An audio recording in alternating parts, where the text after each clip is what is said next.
Speaking of liberty, the National Broadcasting Company takes pleasure in presenting another in this second series of programs under the auspices of the Council for Democracy.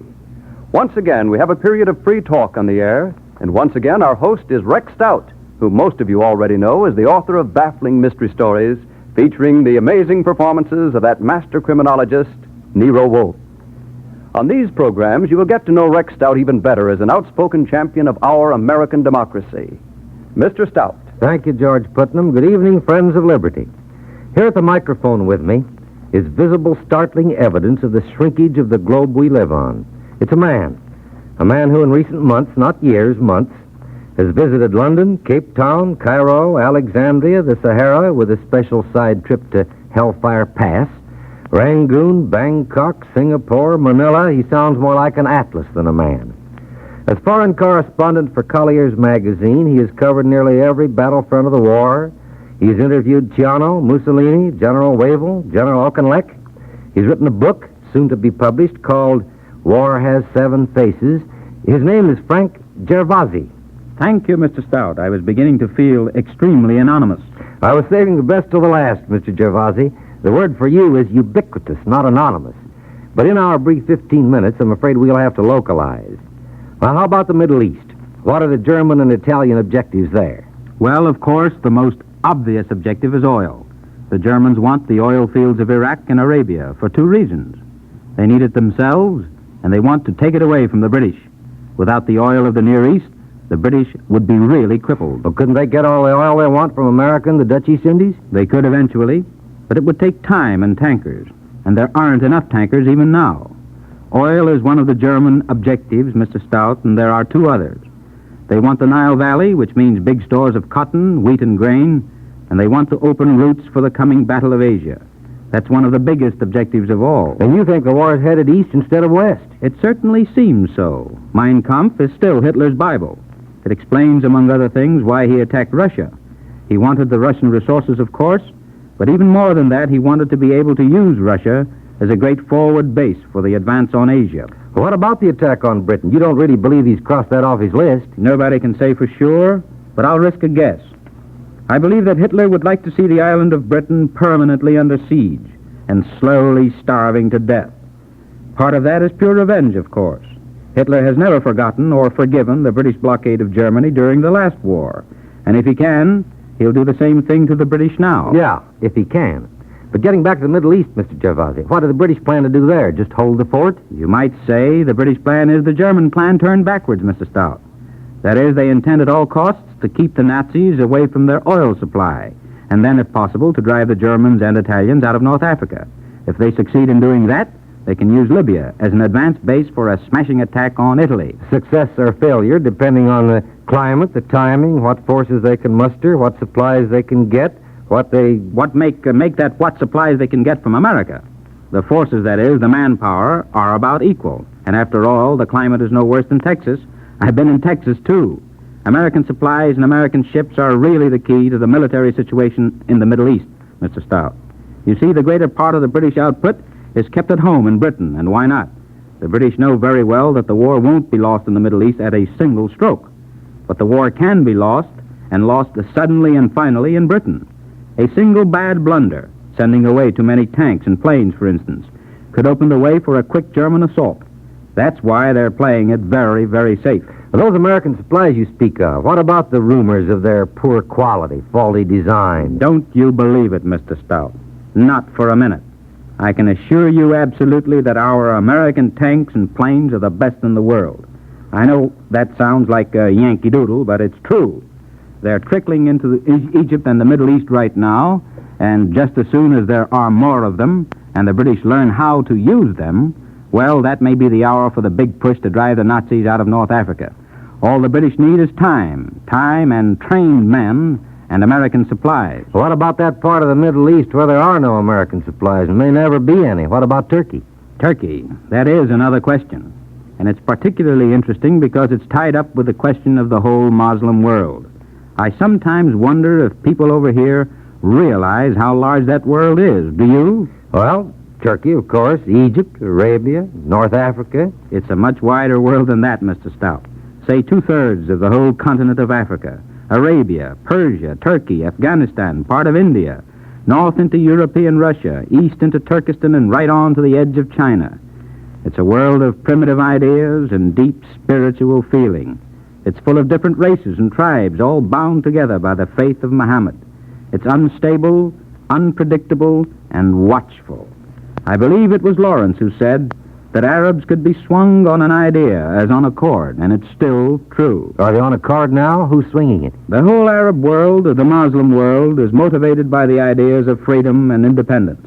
That's one of the good things the British have done there. After the last war, the war that smashed the Turkish Empire, the British set up little countries and kingdoms like Iraq and Iran and Saudi Arabia and Transjordania. So the leaven of those ideas is still moving all through the Middle East. They understand the issues at stake between fascism and democracy, but the Muslim world respects power and prestige, which derives from power. And so, as I say, it's watching to see who applies the most power at the point where the leading nation of the Muslim world meets the West. Which is Turkey. Right. Turkey is by all odds the most vital of all the Muslim countries. The Turk has a conception of nation and state that the Arab doesn't have. Politically, he's much more mature. But right now, Turkey is very much divided. More than anything, she wants to stay neutral. Well, suppose she can't, Mr. Gervozzi. What then? What if Germany demands free passage to attack Russia from the south? As I say, Mr. Stout, Turkey is divided. On the surface, she is faithful to her alliance with Great Britain. But below the surface, many little signs point to a sympathy with the Axis. What signs? Can you specify? Very easily. The broadcasts of Radio Ankara for Western consumption are anti-Axis. But their Arabic broadcasts for home consumption follow the Berlin party line. A British newspaperman has a devil of a job getting a phone call through from Ankara to Istanbul. A representative of the DNB, the Nazi press agency, gets his right away. British ships going through the Bosphorus are held up for several days with cargo checking. British ships are checked through in half an hour. Shall I go on? You made your point, Mr. Gervozzi. Then you think that when the pinch comes, Turkey will go pro-Nazi? I don't know, because there is a counterpoint. It may be absolutely nothing but legend and superstition, but there are many people in Turkey, mostly the common people, like the peasants and the private soldiers of the army, who cling to the will of Kemal Ataturk. His will? Do you mean his policy? No. The story is that when Turkey's strongman, Kemal Ataturk, lay dying in 1938, he wrote a codicil to his will, sort of a political testament to his country. He wrote, "For as long as you can honorably do so, keep Turkey out of war. But if you must go to war, don't fight on Germany's side. With Germany, you lose if you win." That's certainly putting it straight. Is it just a story, or did Ataturk really write that? No one knows. The common people believe it implicitly. I heard it first before Germany started into the Balkans. I heard it later in Damascus from a Turkish officer. And I heard it again in Cairo from a high-born Turkish woman who had just come from Ankara. Well, you say the common people believe it, Mr. Gervozzi. Does that mean that the politicians and the Turkish ruling classes do not? They're apt to shrug it off. You see, Mr. Stout, the story in Turkey is very much what it was in Greece and Yugoslavia. Many of the politicians in the upper classes, even the middle class, were appeasers. They thought that if they played the game with Hitler and angled for time, they could keep out of trouble and keep all the pleasant, comfortable things they were accustomed to.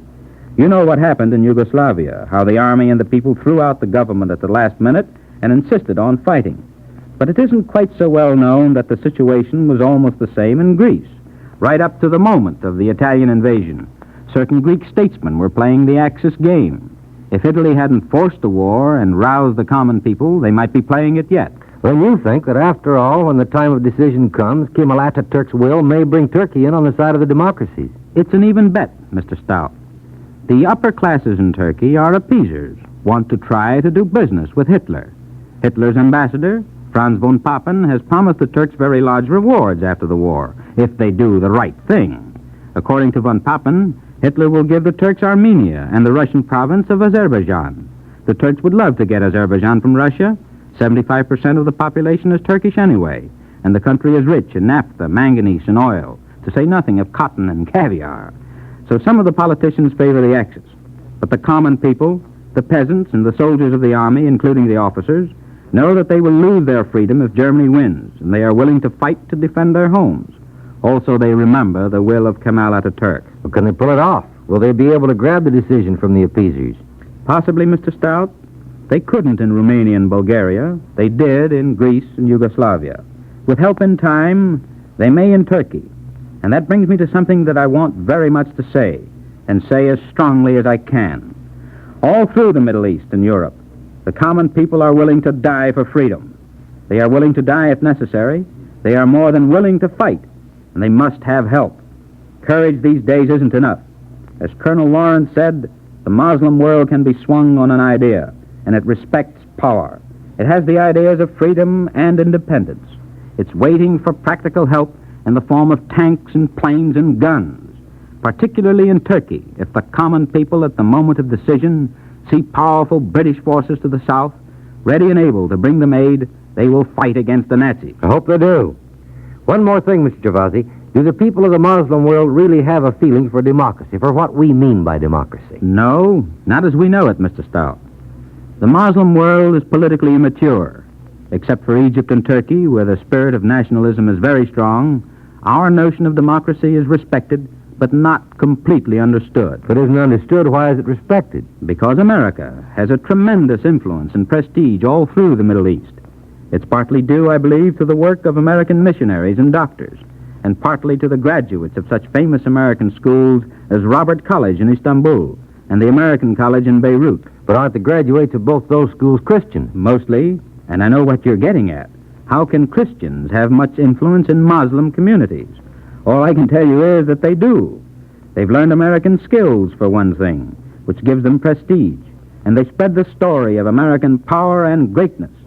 Even more important, they've learned that in one of the greatest countries of the world, millions of men of goodwill enjoy a way of life and an individual freedom of which the Muslim has only dreamed.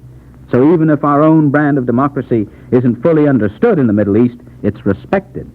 The Muslim world is a world of restlessness and primitive moods and religious fervor. Now, wherever there is a dawning political consciousness, it looks towards the United States, because we here in America have the only vital thing left to give the world. The spirit of freedom is strong in the Middle East and, underneath the surface, is still as vital as ever in the captive nations of the Mediterranean. Democracy and republican forms of government were born in the Mediterranean lands, and the common people have never forgotten. Even in Italy, they have not forgotten. Everywhere the common people look to America. Spiritual fervor can build a new world, and only America can supply both the spirit and the form. The binding cement may very well be a world ideal of individual freedom in a framework of democracy. May be and must be. Thank you, Mr. Gervozzi. Ladies and gentlemen, our guest today has been Frank Gervozzi, foreign correspondent and author of the book, soon to be published, entitled War Has Seven Faces. I hope you read it. This is Rex Stout saying goodbye until next week. You have just heard the sixth of another series of programs entitled Speaking of Liberty, brought to you each week by the National Broadcasting Company in cooperation with the Council for Democracy, a national organization dedicated to the propagation of an American faith in democracy. Next week, Rex Stout will bring Commander Edward Ellsberg to the microphone. A copy of this afternoon's script will be mailed free of charge to anyone requesting it. Please address your letter or your card to the Council for Democracy, 285 Madison Avenue, New York City. The Council for Democracy, 285 Madison Avenue, New York City. Speaking of Liberty has been presented as a public service by NBC and the independent radio stations associated with the Red Network of the National Broadcasting Company. This afternoon's program has reached you from the RCA Building, Radio City in New York.